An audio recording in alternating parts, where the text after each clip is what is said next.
ಶ್ರೀ ಗಣಪತಿ ಶಾರದಾ ಗುರುಭ್ಯೋ ನಮಃ. ಶ್ರೀರಾಮ ರಾಮ ರಾಮೇತಿ ರಮೇ ರಾಮೇ ಮನೋರಮೆ ಸಹಸ್ರನಾಮ ತತ್ತುಲ್ಯಂ ರಾಮನಾಮ ವರಾನನೆ. ಶ್ರೋತೃಗಳಿಗೆ ಶ್ರೀಮದ್ ವಾಲ್ಮೀಕಿ ರಾಮಾಯಣದ ಯುದ್ಧಕಾಂಡದಲ್ಲಿ ಇಂದ್ರಜಿತುವು ಬ್ರಹ್ಮಾಸ್ತ್ರದಿಂದ ವಾನರ ಸೈನಿಕರನ್ನು ರಾಮ ಲಕ್ಷ್ಮಣರನ್ನು ಮೂರ್ಛೆಗೊಳಿಸಿದುದು ಎಂಬ 73ನೆಯ ಸರ್ಗಕ್ಕೆ ಸ್ವಾಗತ. ತಥೋ ಹತಾನ್ ರಾಕ್ಷಸ ಪುಂಗವಾಂಸ್ತಾಂ ದೇವಾಂತಕ ತ್ರಿಶಿರೋ ಅತಿಕಾಯಾಂ ದೇವಾಂತಕಾದಿ ತ್ರಿಶಿರೋ ಅತಿಕಾಯಾಂ ರಕ್ಷೋ ಗಣಸ್ತತ್ರ ಹತಾವಶಿಷ್ಟ ತೇ ರಾವಣಾಯ ತ್ವರಿತಂ ಶಶಂಸುಹು. ರಣಾಂಗಣದಲ್ಲಿ ಅಳಿದುಳಿದಿದ್ದ ರಾಕ್ಷಸರು ಬಹಳ ಶೀಘ್ರವಾಗಿ ರಾವಣನ ಸಮೀಪಕ್ಕೆ ಹೋಗಿ ದೇವಾಂತಕ ತ್ರಿಶಿರಸ ಅತಿಕಾಯ ಇವರೇ ಮೊದಲಾದ ರಾಕ್ಷಸ ಶ್ರೇಷ್ಠರು ಯುದ್ಧದಲ್ಲಿ ಹತರಾದರೆಂಬ ವಾರ್ತೆಯನ್ನು ರಾಜನಿಗೆ ತಿಳಿಸಿದರು. ತನ್ನ ಕಡೆಯ ಸೇನಾ ನಾಯಕರೆಲ್ಲರೂ ಹತರಾದುದನ್ನು ಕೇಳಿ ಮಹಾಬಲನಾದ ರಾವಣ ರಾಜನ ಕಣ್ಣುಗಳಲ್ಲಿ ಕಂಬನಿ ತುಂಬಿತು. ಪುತ್ರರ ಮತ್ತು ಸಹೋದರರ ವಧೆಯ ಕರ್ಣ ಕಠೋರವಾದ ವಾರ್ತೆಗಳನ್ನು ಕೇಳಿ ರಾಜನು ಚಿಂತಾಪರನಾಗಿ ಬಹಳವಾಗಿ ವಿಚಾರ ಮಾಡತೊಡಗಿದನು.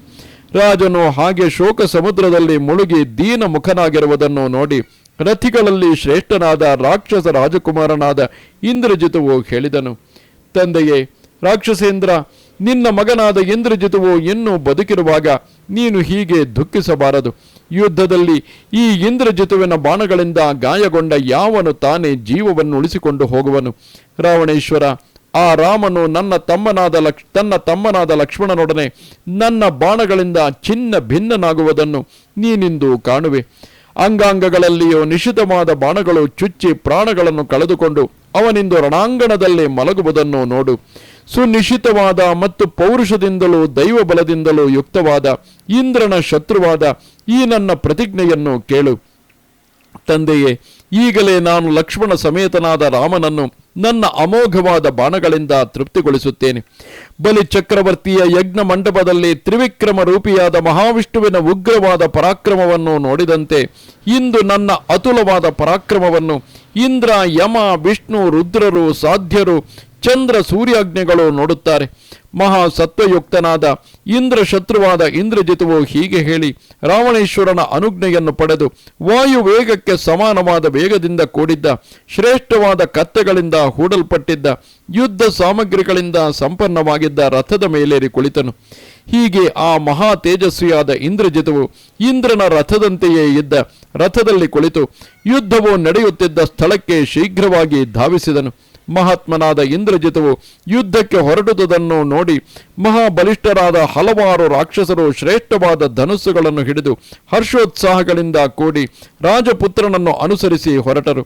ಅವರಲ್ಲಿ ಕೆಲವರು ರಾಕ್ಷಸ ಯೋಧರು ಆನೆಗಳ ಮೇಲೆ ಕುಳಿತು ಹೊರಟರು, ಕೆಲವರು ಕುದುರೆಗಳ ಮೇಲೂ ಕೆಲವರು ವ್ಯಾಘ್ರಗಳ ಮೇಲೂ ಕುಳಿತು ಯುದ್ಧಕ್ಕೆ ಹೊರಟರು.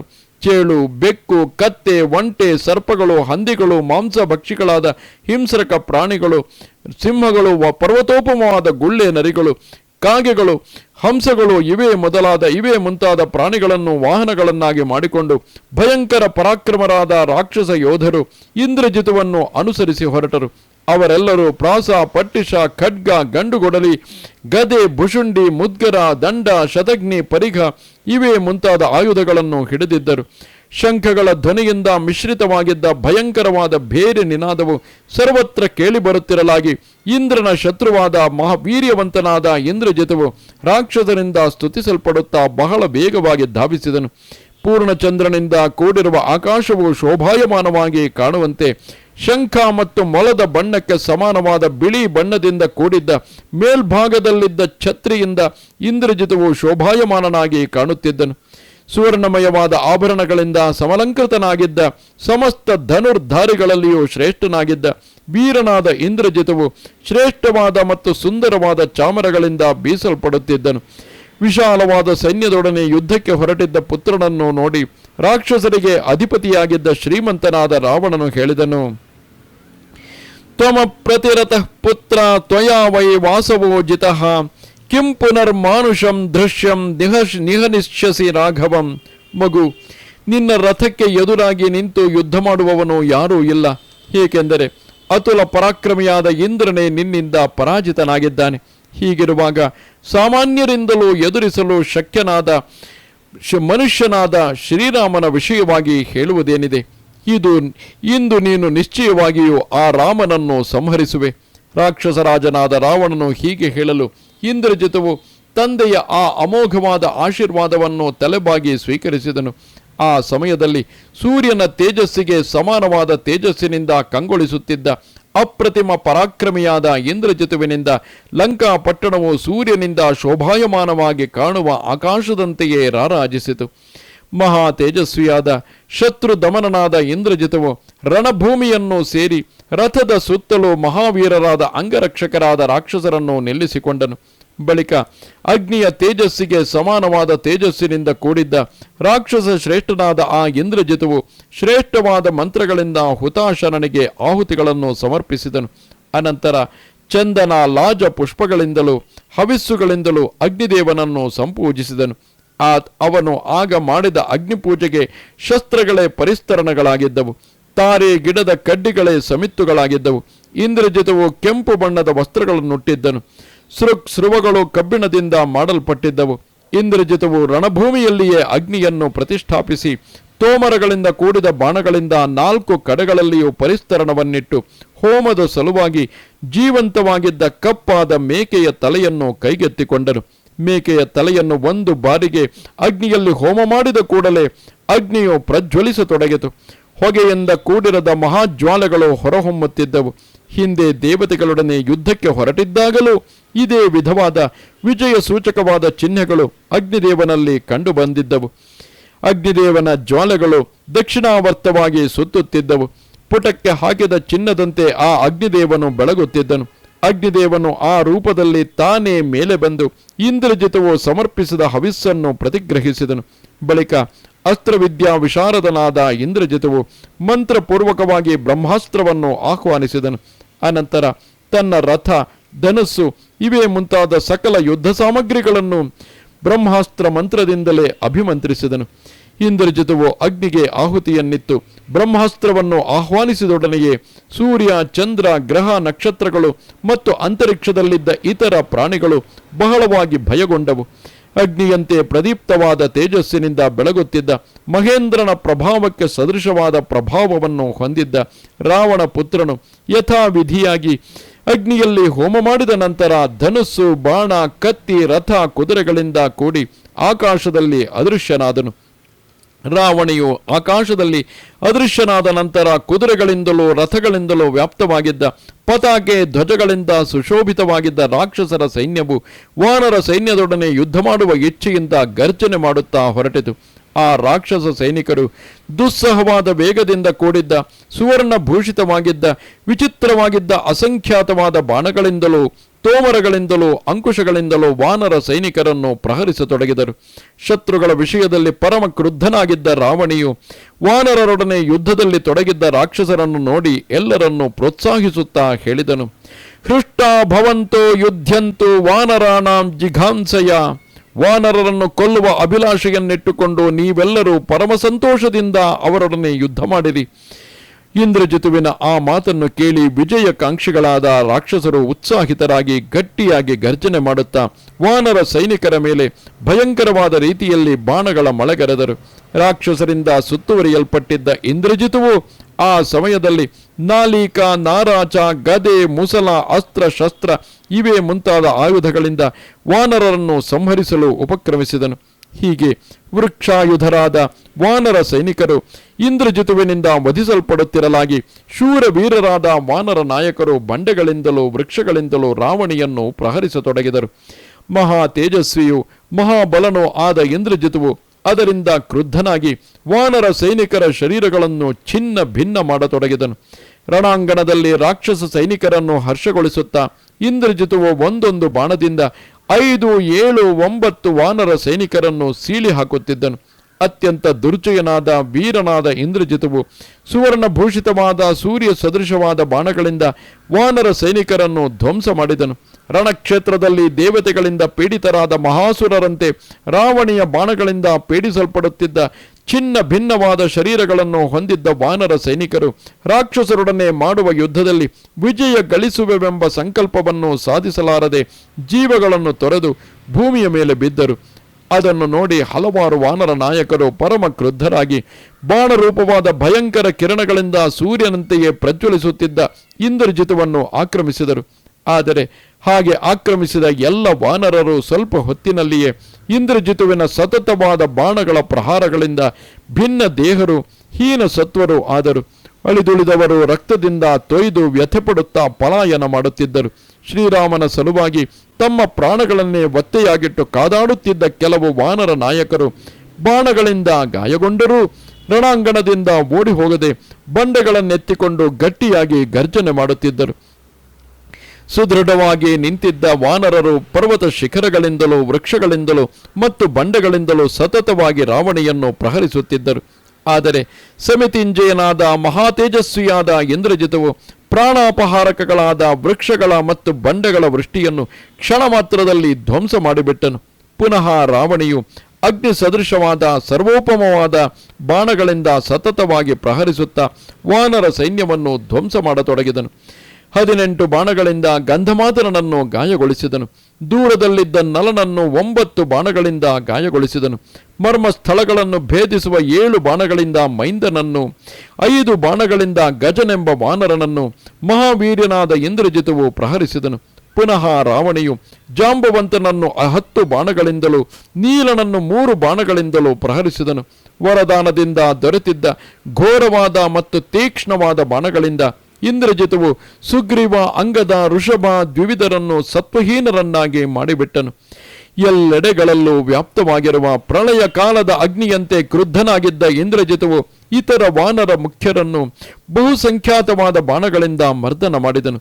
ಆ ಮಹಾಘೋರ ಯುದ್ಧದಲ್ಲಿ ರಾವಣಿಯು ಸೂರ್ಯ ಸದೃಶವಾದ ಚೆನ್ನಾಗಿ ಪ್ರಯೋಗಿಸಲ್ಪಟ್ಟ ಶೀಘ್ರಗಾಮಿಗಳಾದ ಬಾಣಗಳಿಂದ ವಾನರ ಸೈನ್ಯವನ್ನು ಅರೆದು ಬಿಟ್ಟನು. ಬಾಣಗಳ ಸಮೂಹದಿಂದ ಪೀಡಿತವಾಗಿ ವ್ಯಥೆಗೊಂಡಿದ್ದ ಮತ್ತು ರಕ್ತದಿಂದ ತೊಯ್ದು ಹೋಗಿದ್ದ ವಾನರ ಸೈನ್ಯವನ್ನು ರಾಜಕುಮಾರನು ನೋಡಿ ಪರಮ ಸಂತುಷ್ಟನಾದನು.